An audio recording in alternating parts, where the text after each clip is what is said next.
And now to what the Justice Department is calling the largest college admissions scam they have ever prosecuted. Dozens of actors, coaches, and CEOs are among those charged. They stand accused of paying millions in bribes to get their kids into elite schools and paying people to cheat on the SATs for their children. To a therapist, get special permission for your child to take the exam separate from other people, get a little extra time, and then somehow or other they would get somebody in there who's a real ringer on these tests to change some of the answers to give them a higher score.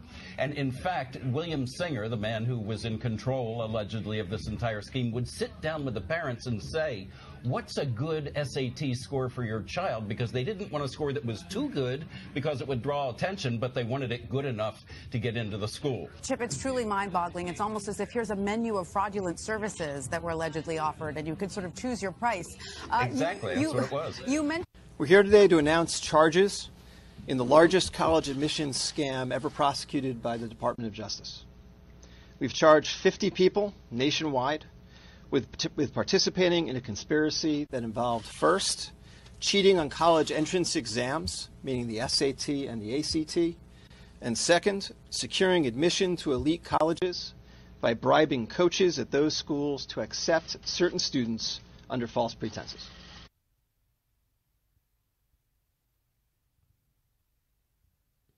Well, you know, this is just one of those things with the rich get richer. All right. This is a case of wealth and privilege pretty much trumping everything else, trumping merit. And this is just a prime example of what we've always known. So as you can see, actresses like Felicity Huffman and Lori Loughlin, as well as CEOs and other people, have been ensnared in this huge college admissions scandal. Basically, they were trying to game the system by ensuring that their children get in to these elite colleges of their choices by paying upwards of almost $25 million total to a man named William Singer. He was an owner of a college counseling service called Key Worldwide Foundation. All right. And he basically accepted bribes for years to guarantee that these kids got into schools like USC, Georgetown, Stanford, Yale, all these Ivy League schools, these Division I schools. Now, what's funny to me is this. You know, a couple years back, they made a big deal about basically NCAA and AAU gaining the system as well, where they were basically, they said paying parents, or they said that these parents were, these black parents, I should say, were ensnarled in this whole bribery thing, where basically these schools, these coaches, these middlemen were paying parents under the table to ensure that their athlete comes to their school. These AAU athletes, these remarkable, talented basketball players, they were trying to basically lure them into these different colleges, and how they made a big deal about that. These poor black kids whose parents were like, you know what? I'm in this situation. I can barely pay my rent, but they want to use my child's likeness, and they want my kid at this school. And so a lot of people got caught up in that, and how they were ridiculed and shamed for it. And here you see this shit has been happening long before that. I mean, come on now. We know that there's a lot of people that got into school simply because they had the money to do so. Let's not sit here and act like Donald Trump actually got in a pen, or this other, I think the Waldorf Business School, on his merit alone. The man can't even put together a sentence, you know, with words that have more than 2 syllables in it. We know there was no way he got in. His father was a multimillionaire. You know his father paid for his way to get into these schools. Just like his son-in-law, Jared Kushner.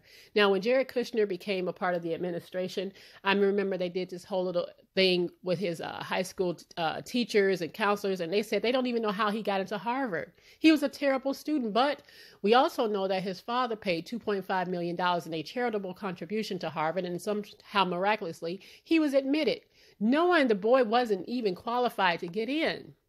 So it's not like this stuff hasn't happened. It's been happening for a long time. It's just finally, people are getting busted for it. Now, this scandal includes ACT, SAT examiners, proctors. This includes coaches. Coaches were being bribed to basically say, hey, we want this kid to look like they're on your team.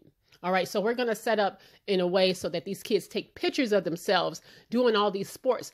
Some of these kids never even did these sports. Look at Olivia Jade, Lori Loughlin's daughter. Her daughters got in on USC on basically rowing. They were supposedly going to be a part of the crew. You know, for black folks, we don't do that.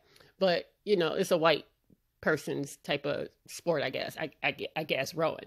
All right. But anyway, yeah, these girls took pictures of themselves rowing, right?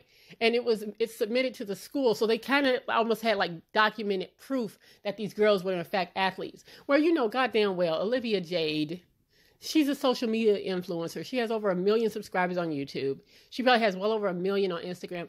There was no way that girl was rowing. All right. She's only 19 years old and her sister's 20 years old. All right. If you look at Olivia Jade barely went to school.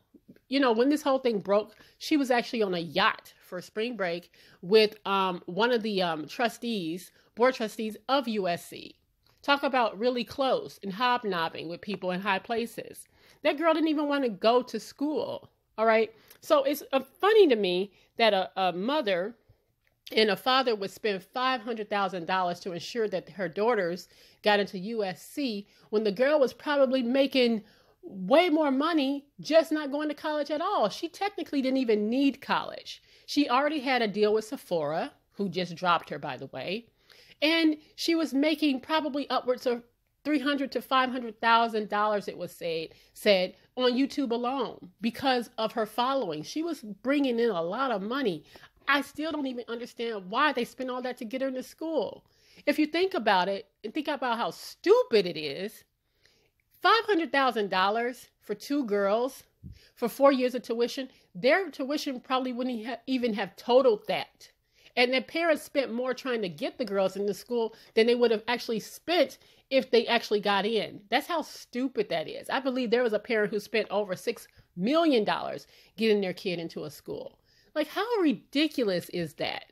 You know, what's funny is the system is already rigged for you guys. The system is already rigged for the wealthy, the white and wealthy people. And they still had to cheat. That's because that little fancy private school education that their kids have been having since birth all the way up to their senior year of high school, it didn't make them any smarter, clearly. Clearly, it didn't make them smart.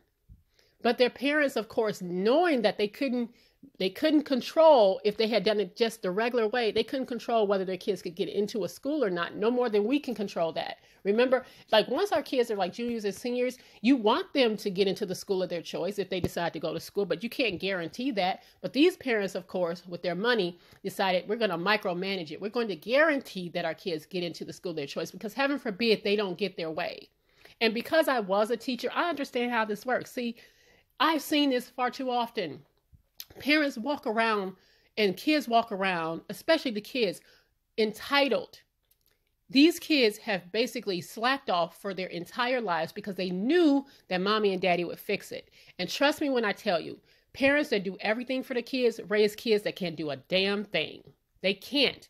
And the parents know that. And so you see how everything's falling apart for these kids. These kids probably haven't done anything in their lives. Some of them didn't even take the damn ACT or the SAT. People actually stood in for these kids and took their tests. And when these kids did take some of the tests, their answers were changed. That's how stupid they were. Seriously. There was one case where one man came in there and took the test for one of these students and aced it. But remember when some of our kids have aced the ACT, guess what? They were questioned. They wanted them to take it again because they couldn't believe it.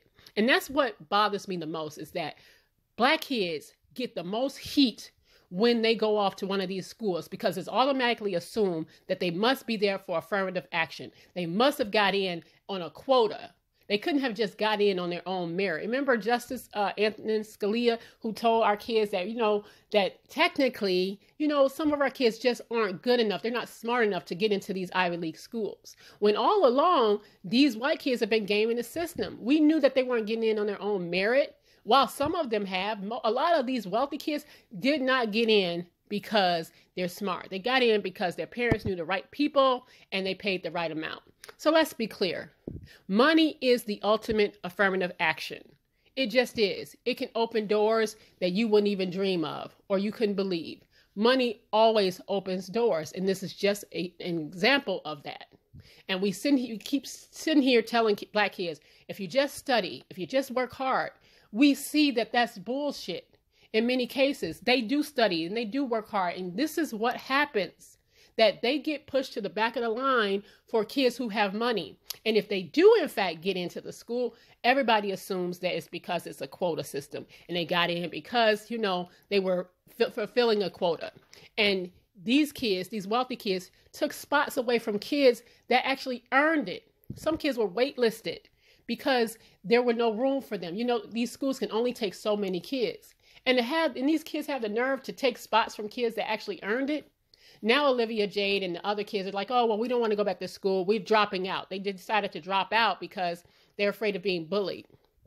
I mean, you know, she's going to be okay. See, that's the thing here. I don't feel sorry for her because she's going to be fine. She was already making money. This girl was making a lot of money. They are going to be fine. The wealthy are going to be fine. But let this be a lesson. You cannot micromanage everything for your kid, no matter how hard you try, because some of them won't even appreciate it anyway. Look at Olivia Jade. All right. She didn't even want to go to school. And I have a video here that's going to show you just how Miss Olivia Jade feels about school. So I don't know how much of school I'm going to attend, but I'm going to go in and talk to my deans and everyone and hope that I can try and balance it all. But I do want the experience of like game days, partying. I don't really care about school, as you guys all know.